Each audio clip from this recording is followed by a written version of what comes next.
O'zbekistonda yangilik, endi bir dona pechka bilan 4 tagacha uyda issangiz bo'ladi. Endi qimmatga katyol ham olmaysiz, chirigan pechkalarni ham davr o'tdi. Mana bunda eko katyollardan oladigan bo'lsangiz, mana bunda radiatorlarni montaj qilib qo'yib, 4 tagacha uyda issangiz bo'ladi. Hamda mana pechkalarimiz hattoki tentlarga ham ishlaydigan. Tent qo'yiladigan variantlari bor ekan. 3 million so'm tent qo'yilmaydi, o'tin, tappa, tezak, ko'mir, libon yoqiladiganidan bo'ladi. Do'stlar, 2 million 600 ming so'mga olsalang bo'ladi. Datchiklarni ko'rsatib qo'yamiz.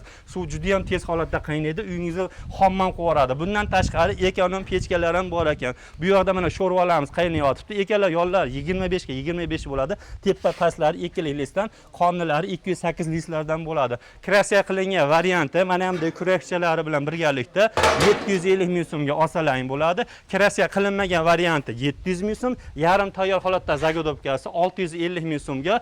Dastlabkilari kelishilgan narxda bo'lar ekan, kimgadir mana shunday narsalar kerak bo'lsa, ekan pastda nomerlar turtib bog'lanaveramiz.